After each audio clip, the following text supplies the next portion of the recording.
அதுதான் சார் நடக்கும். ஒரு பலவீனமான இடத்துல அதிமுக இருக்குன்னு ஒரு நரேட்டிவ் செட் பண்ணாதீங்க. அது தவறான ஒரு கருத்துருவாக்கத்தை முயற்சி பண்றாங்க அப்படின்றாங்க. அது உங்களுக்கு இந்த மாதிரியான ஒரு கணிப்பெல்லாம் எப்படி வருதுன்னா, நடைபெற்ற எலெக்ஷன்ஸை பொறுத்து தான். நம்ம தேர்தல் தான் நமக்கு விஷயங்களை சொல்லுது. 7 இடத்துல நீங்கள் டெபாசிட் போகிறீங்க, 13 இடத்துல 3வது வரீங்கன்ற போது வீக்காக இருக்குது அப்படின்ற ஒரு விஷயத்தை நம்ம சொல்கிறோம். எல்லாமே ஒரு டேட்டா வச்சு தான் நம்ம சொல்கிறோம். டேட்டா எல்லாரும் எதுவுமே சொல்கிறது இல்லை.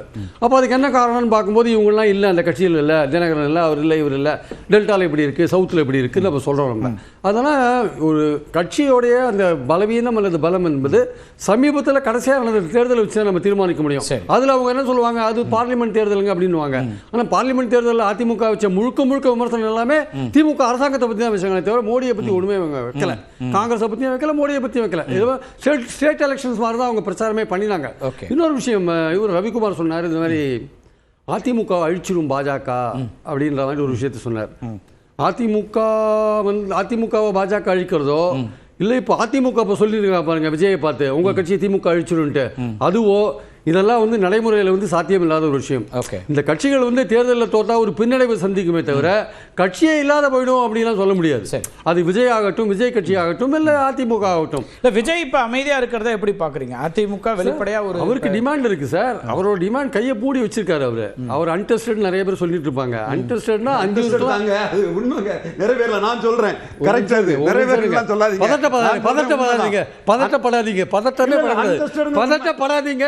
பதட்டப்படாதீங்க. நான் சொல்றதை கேட்டு பேசுங்க. ஐயோ பதட்டப்படாதீங்க. சரி, அமைதி. அன்டெஸ்டட்னா 5 இருக்கலாம், 50 இருக்கலாம். சரி, ஒத்துக்கிறீங்களா? இப்ப இத கரூருக்கு பின்னுன்னு பார்க்கணுமா? கரூருக்கு பின்னுமே அவர் சாங்கா தான் இருக்கார். அதை எதை வச்சு சொல்றீங்கன்னு அவர் கேக்குறாரு. அதுதான் அன்டெஸ்டட். முன்னாடி அன்டெஸ்டட் தான், இப்போ என்ன எலெக்ஷன் கமிஷன் ரிசல்ட் தான் சொல்றோம். கரூருக்கு பின்னாடி இருக்காரு. கரூருக்கு பின்னாடி அவர் ரசிகர்கள் பின்னாடி தான் இருக்காங்க. கரூருக்கு பின்னாடி ஒரு விஷயம், ஒரு சின்ன சேஞ்ச் நடந்திருக்கு. கரூருக்கு பின்னாடி வேணா நடுநிலையாளர்கள் திமுகவுக்கு மாற்று அப்படின்னு நினைச்சு சரி இவரை ட்ரை பண்ணி பார்க்கலாம் நினைச்சாங்க இல்லையா, அவங்க கொஞ்சம் ஷிஃப்ட் ஆயிருக்கலாமே தவிர அவங்க ரசிகர்கள் அவர் பின்னாடி பக்காவாக இருக்காங்கன்றதுல எந்த விதமான சந்தேகமும் கிடையாது. ரெண்டாவது அவர் ஏன் கையை முடி வச்சிருக்காருன்னா அவருக்கு டிமாண்ட் இருக்கு. இப்போ அதிமுகலேருந்து கொடுக்குறாங்க, குரல் கொடுக்குறாங்கல்ல, அனுபவசாலிகள் வாத்தியார் நாங்கள் இருக்கோம், எங்கள் பக்கத்துல இருந்து பரிசு எழுதுங்கலாம் சொல்றாங்கல்ல, பல விஷயங்கள் சொல்றாங்க அவங்க. அதனால அவர் என்ன நினைக்கிறாரு, அவர் தன் தலைமையில கூட்டணி தான் தான் திமுகவுக்கு எதிராக போட்டி போடணும்னு நினைச்சிட்டு இருக்காரு. தன் தலைமையில கூட்டணின்னு சொல்றாரு. சரி, அது அவருடைய பலத்தை டெஸ்ட் பண்ணி பார்க்கறதுக்கான முயற்சிகள் கூட இறங்கலாம் அவரு. அதே சமயம் பார்த்தீங்கன்னா அதிமுகவோட சேர்ந்தா பெட்டரா இருக்கும், அதில் பாஜக இருக்கக்கூடாது அப்படின்னு நினைக்கலாம். அதுக்காக கூட ஒர்க் பண்ணலாம். அதிமுக பாஜக சட்டமன்றத்தில் கூட அதிமுக பாஜக 2 பேரும் சேர்ந்து அவருக்காக பேசுறாங்க. வெளியில இப்ப அவருக்காக பேசக்கூடியவர்கள்னு இவங்க 2 பேர் தான் இருக்காங்கன்னு கருத்து அவங்க தொண்டர்கள் மத்தியிலே போறத அவர் அனுமதிக்கிறார் தானே. இப்ப பாஜக பேசுறதே அவர் வரவேற்கிறார். அவர் அடுத்து வந்த கூட்டத்தில் சார் கடைசியா நாமக்கல்ல பேசும்போது அதிமுக விமர்சனம் பண்ண ஆரம்பிச்சாருன்னு தெரியல உங்களுக்கு? அதான் சார், கரூருக்கு முன் பின்னுங்கிறதுனால அதனால நான் கேட்கல.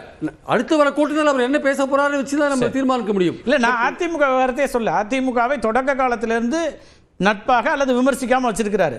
அதிகமா அப்படி இருக்கு. பாஜக என்ன இதுல அப்படி விமர்சிக்க ஆரம்பிச்சார். கரூருக்கு அப்புறம் எந்த கூட்டத்திலும் அவர் பேசல. அவர் எந்த கூட்டத்தில் என்ன பேசுவார் நமக்கு தெரியாது. பட் நம்மளுடைய பார்வை அவருடைய பேச்சு, அவருடைய செயல்கள் தான் நம்ம பேசுறோம். பாஜக பாசிச பாஜகன்னு சொன்னாரு. எத்தனை வேஷம் போட்டு கொண்டு வந்தாலும் பாஜக தமிழ்நாட்டில் ஈடுபடன்னு சொன்னாரு.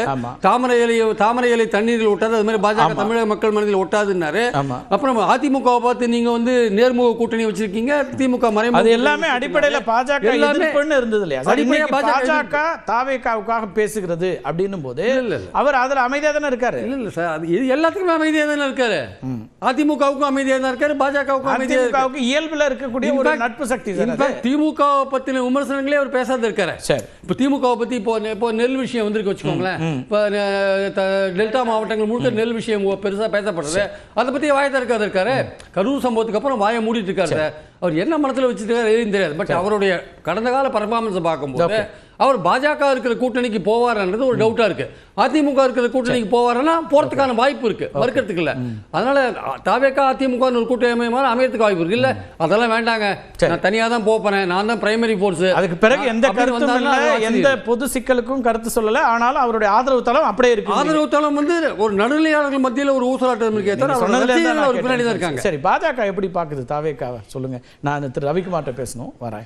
பாஜகவை பொறுத்த வரைக்கும் ஒரு வலிமையான கூட்டணி வேணுங்கிற எதிர்பார்ப்பு கண்டிப்பாக இருக்கும். ஏன்னா டெஃபினட்டாக வந்து என்டிஏ கூட்டணி இல்லை, இப்போதைய கூட்டணி போதுமான வலிமையோட இல்லை திமுக கூட்டணி எதிர்கொள்றது. அது மாதிரி சொல்கிறதுக்கு இல்லை, எப்போதுமே வலிமை சேர்த்துக்கிட்டே இருப்பாங்க. அது வந்து இது ஸ்னோபால் எஃபெக்ட் தானே, ஒரு வரும் பெருசாகணும் பார்த்து. ஏன்னா வெற்றி அடையணுங்கிறது தான் இலக்கு. ரெண்டாவது வந்து இன்னைக்கு இருக்கிற அரசாங்கத்தை வீட்டுக்கு அனுப்பணும், புதிய அரசாங்கத்தை உருவாக்கணுங்கிறது தான் நம்ம அமித்ஷாஜியோட ஒரே இலக்காக இருக்கு. அந்த இலக்கில் அவர் இருக்கும்போது என்ன கெயின் வந்தாலும், நாளைக்கு ஒரு சாதாரண ஒரு உதிரி கட்சி கூட வந்து எங்கள்கிட்ட இவ்வளோ ஓட்டுருக்குன்னு வந்தால் கூட பாஜக வந்து ஆர்வத்தோடு எடுத்து செயல்படக்கூடிய நிலைமையில தான் இருக்குது. ஏன் பாஜக அந்த மாதிரி ஒரு முடிவு எடுத்திருக்காங்கன்னா, இந்த கடந்த 4.5 கிட்டத்தட்ட க்ளோசர் டு 5 இயருக்கு வந்துகிட்டு இருக்கோம். இந்த பர்ஃபார்மன்ஸ் வந்து ரொம்ப பேட்லி பெர்ஃபார்ம். உங்களை வந்து கொள்கை எதிரின்னு தாவேக்கா சொல்லுது, இருந்தாலும் வந்துடுவார் நம்புறீங்களா? இப்போ எங்களை பொறுத்த வரைக்கும் வந்து எங்களோட ப்ரையாரிட்டி வந்து அதிமுகவோட கூட்டணியை கன்சால்டேட் பண்ணுறது தான் எங்களோட ப்ரையாரிட்டி. யாரோ ஒருத்தர் வரப்போறாருங்கிறதுக்காண்டி நம்ம இப்போ அது முன்னெடுப்பு எடுத்துக்க வேண்டிய அவசியம் பாஜகவும் இல்லை, அதிமுகவும் இல்லை. அப்படி அடிஷன் வருதுன்னா எங்களுக்கு நல்லது தான் அப்படிங்கிற ஒரு மனப்பான்மை, அது ஒரு மனப்பான்மை தான் இருக்கு. ஏன்னா எல்லாரையும் வாங்கன்னு தானே நாங்கள் வரவேற்கிறோம், அதில் ஒன்றும் இல்லை. எல்லாரும் என்ன திருப்பி சொல்கிறோம், திமுகவுக்கு எதிரான ஒரு வலிமையான கூட்டணி அமைக்கணும், நம்ம திமுகவை வந்து ஆட்சியிலேருந்து அகற்றணும், இதுதானே கொள்கை ரீதியாகவே இருக்கு. ஆமாம் சார், இப்போ கொள்கை எதிரின்னு திமுக கூட்டணி சொல்லுது, உங்களை தாவேக்கா சொல்லுது.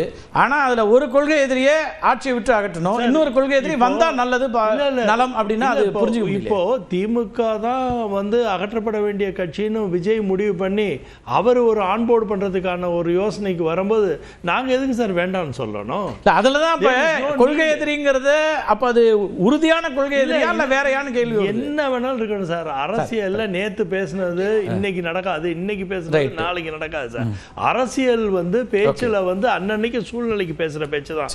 ஆனா அவங்க மேடம் சொன்ன மாதிரி கொள்கை சார் தேர்தல் கூட்டணியா மாறும் சார். கொள்கை எப்படி மாறும் சார்? அது அவங்க வச்சுக்குவாங்க. இப்ப திருமாவளவன்ஜி வந்து கொள்கை கூட்டணி ஒன்று தனியா வச்சிருக்காருல்ல, திமுகவோட நாங்க இருந்தாலும் எங்க கூட்டணியை நாங்க விட்டு கொடுக்க மாட்டோம், எங்களோட கொள்கையை விட்டு கொடுக்க மாட்டோம் தானே சொல்றாரு. அது மாதிரி எல்லா கட்சியுமே உங்க மேடம் கூட அதானே சொன்னாங்க. என்ன சொன்னாங்க? எங்களோட வலிமையான கொள்கையில நாங்க விட்டு கொடுக்க மாட்டோம், இது வந்து வெறும் தேர்தல் கூட்டணி தான் அப்படிங்கிற. ஆனா எங்களை பொறுத்த வரைக்கும் என்னவா இருக்கும்னா, பாரதிய ஜனதா கட்சி ரொம்ப தெளிவான சித்தாந்தத்துல என்ன இருக்குன்னா, நிச்சயமா ஒரு ஆட்சி மாற்றத்திற்கான ஒரு வேலை செய்யணுங்கிறதுல எங்க அமித்ஷாஜியிலிருந்து எங்களோட அடிப்படை காரியகர்த்தா வரைக்கும் ஒரு அதோட இலக்கை வெளிப்படையா சொல்றீங்க. அதெல்லாம் அதை நோக்கி பயணம் பண்ணும்போது அடிஷன்ஸ் என்னைக்குமே we should not delete sir. Additions always gain. முதல் சுற்றிலே திரு அர்ஜுனமூர்த்தி ஒரு விஷயத்தை முன் வச்சார் திரு ரவிக்குமார். அது விசிகா வாக்கு வங்கி வெளியேறுகிற பதட்டத்தில் தான் அப்படி பேசுறாரு திருமாவளவன் அப்படின்னு ஒரு குற்றச்சாட்டை, ஒரு விமர்சனத்தை முன்வைக்கிறாரு. உங்க பதில் என்ன? இல்லை, இது பாஜகவை தான் இது கடுமையாக பாதிக்க போகுது. உதாரணத்துக்கு திரு ரவீந்திரன் துரைசாமி சொன்னார் 18% வாக்கு போன தடவை என்டிஏ வாங்கினதுன்னு. அதில் பார்த்தீங்கன்னா சவுத்துலேயோ அதே மாதிரி சென்னை அந்த 3 தொகுதியிலையும் அவங்க பார்த்தீங்கன்னா 2 தொகுதியில் செகண்ட் பிளேஸ் வந்திருந்தாங்க, ஒரு தொகுதியில் கணிசமான வாக்கு வாங்கியிருந்தாங்க. சவுத்தில் வந்து பார்த்திங்கன்னா அதிகமான வாக்குகளை வாங்கியிருந்தாங்க, சென்டரை விட வெஸ்ட்டை விட அதிகமாக வாங்கியிருந்தாங்க. அதில் தான் அவங்களுக்கு அந்த 18% வந்தது. அப்போ சவுத்தில் யார் காரணம்? டிடிவி, ஓபிஎஸ், அங்கே வந்து சரத்குமார் கேண்டிடேட் போட்டது, இது எல்லாமே அவங்க அதிகமான வாக்குகளை வாங்கினாங்க. இது வந்து ஆட் ஆச்சு.